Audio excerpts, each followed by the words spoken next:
어렸을 때부터 운동을 하면 키가 안 큰다. 이런 이야기는 다들 한 번씩 들어보셨을 겁니다. 저도 중학교 2학년 때부터 이 운동을 했기 때문에 그래서 가장 많이 듣던 소리가 네가 운동을 안 했더라면 옆으로 클게 위로 컸을 것이다 라는 이야기인데 이런 이야기들의 과학적인 근거는 전혀 없습니다. 과학적으로 밝혀진 게 전혀 없는 이야기고 오히려 어렸을 때부터 운동을 하는 게 삶의 질도 올라가고 그리고 부상 위험도 줄어든다는 이런 결과들이 많이 있습니다. 그 무엇보다도 가장 좋은 이 어렸을 때부터 하는 근력 운동의 이점은 평생을 살아가는데 운동하는 습관을 길러줄 수 있다입니다. 이게 가장 중요한 것 같습니다. 그래서 어떻게 어린 시절부터 어떻게 운동을 하게 할 것인가에 대해서는 일단 초등학교 3학년 이전에는 재미가 가장 중요합니다. 그래서 그때부터 팔굽혀펴기를 하라 이런 게 아니라 그 신체를 쓰면서 좀 재미를 통해서 근력이 향상될 수 있게 이런 신체의 기본 동작 앉았다 일어나고 허리 굽히고 허리 비틀고 머리 위로 들고 앞으로 밀고 이런 동작을 게임화해서 어린 친구들한테 적용을 하는 겁니다. 그래서 대표적으로 이런 거를 하는 걸 보면 주변에 태권도 학원들 보면 이런 걸 잘 적용해서 하고 있더라고요. 그래서 그 이후 10세 이후 10세에서 중학교 입학하기 전까지는 좀 더 자연스럽게 여기서 근력적인 요소를 좀 더 가미하는 겁니다. 예를 들어서 고블린 스쿼트라던가 아니면 워킹 런지 아니면 푸시업도 될 수도 있고 그리고 한 발씩 맨몸으로 하는 원레그 데드리프트 이런 것도 좋은 방법이 될 수 있을 것 같습니다.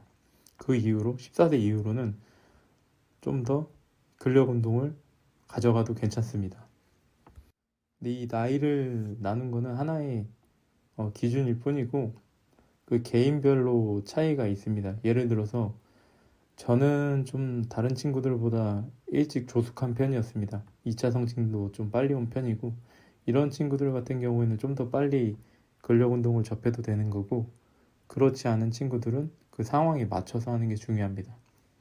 그래서 무엇보다 중요한 게 흥미를 잃지 않게 재밌게 할 수 있게 해야 합니다. 미국에서 이런 연구 결과들을 보면은 더 어린 나이에 한 가지 종목을 집중해서 한 사람이 결국에는 다치게 되는데 그 이유가 심리적인 게 가장 큽니다. 이 부모님의 개입이라던가 이런 게 되면서 즐기면서 해야 되는데 어렸을 때부터 직업이 되어버려서 약간 심리적으로도 지치게 되고 그게 부상으로 이어진다 이런 이야기들이 있습니다. 그렇기 때문에 무엇보다 중요한 건 즐겁게 해야 되는 겁니다.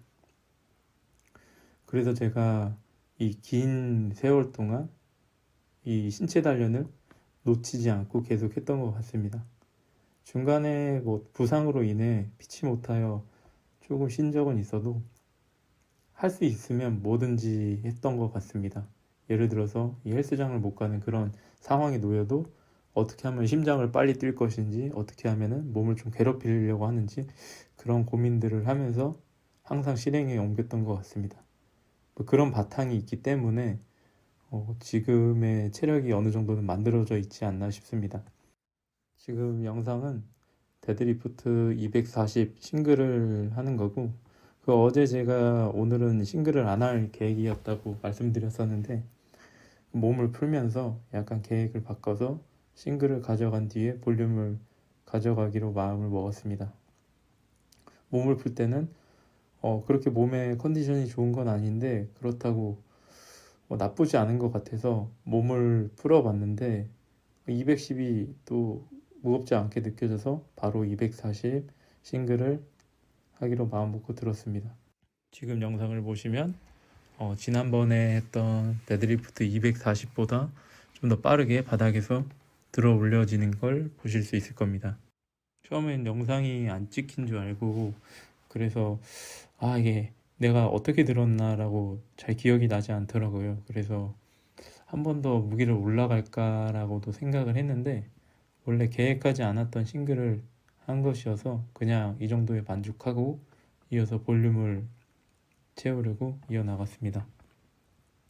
이어서 180으로 볼륨을 채웠고 180으로 5번씩 5세트 했습니다. 저번에도 말씀드렸다시피 이번에 터치앤고는 아닌데 바로바로 이렇게 일어나는, 그러니까 다 바로 다시 세팅을 잡지 않고 하는 이런 스타일로 했는데 이게 피로도도 적고 그리고 기존의 일반적인 데드리프트 형식을 취하기 때문에 볼륨을 가져가기에는 괜찮은 방법이라고 생각이 듭니다. 한 번씩 따라해 보셔도 괜찮을 것 같습니다. 하지만 몸통의 중립이 잘 느껴지지 않는데 이렇게 따라 하시다가 허리가 부상을 당할 수도 있습니다. 저도 데드리프트를 하면서 허리를 다친 적이 정말 많습니다. 근데 지금 자세를 다시 한번 깨우치고 나서 이제는 웬만해서는 다칠 일이 전혀 없겠다라는 생각이 듭니다. 그 포인트는 이게 말로 표현하기 정말 힘든데 견갑을 억지로 내리는 게 아니라 견갑이 내려가게 상체를 세팅하는 것입니다. 그리고 가장 많이들 하는 실수, 저도 예전에 하는 실수였는데 이 허리, 요추 자체를 플랫하게 펴려고 하는 게 저랑은 맞지 않더라고요. 어떤 분들은 이게 잘 맞을 수도 있습니다. 하지만 저는 그 요추 허리를 의식적으로 내가 핀다기보다는 펴지게 만드는 편입니다. 다리의 후면에 타이트함을 가져간다거나 다리 후면과 그리고 흉추, 이 가슴을 세우는 느낌을 통해서 허리는 얻어 걸리게 하는 편입니다. 이어서 벤치프레스를 실시했고 벤치프레스는 기존에 140씩 가져갔던 게 약간 피로감이 느껴지더라고요. 그래서 오늘은 140까지는 가지 않고 135까지만 가져갔습니다. 굳이 5kg 더 들면서 볼륨 채우는데 피로감을 올릴 필요는 없다고 생각을 해서 135로 쉬는 시간 적게 하면서 깔끔하게 운동 가져갔습니다. 지금 원래 왼쪽에 팔꿈치가 좀 안 좋았는데 요즘에는 벤치프레스 할 때 팔꿈치에 불안감이 거의 느껴지지 않습니다. 그렇기 때문에 다음 주부터는 3번 이하인 횟수도 가져가면서 다양하게 벤치를 가져갈 생각입니다. 지금은 이 스트렝스 트레이닝이 우리나라에서 자리를 덜 잡았지만 언젠가는 이게 거의 주류가 될 수 있다고 생각을 합니다. 제가 보디빌딩에서 이 스트렝스 트레이닝으로 넘어왔는데 다시는 보디빌딩으로 넘어가기 쉽지 않겠다라는 생각이 듭니다. 외국에 있는 보디빌더도 이 주기화를 하는지는 모르겠습니다만 한국에 있는 보디빌더들은 대부분 주기화를 하지 않는 걸로 알고 있습니다. 하지만 이 주기화를 안 한다는 것 자체가 이 약물을 하지 않고 장기적으로 운동을 접근하는 사람들에게는 좀 뭔가 아쉬움이 많이 있는 것 같습니다.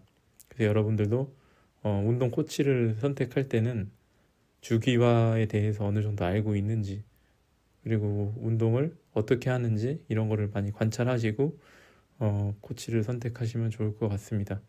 물론 그냥 건강을 위해 재미를 위해 한다면은 아무에게나 배워도 큰 상관은 없지만 내가 이 운동에 욕심이 있다면은 이런 부분을 한번 체크해 보시면 도움이 될 것 같습니다.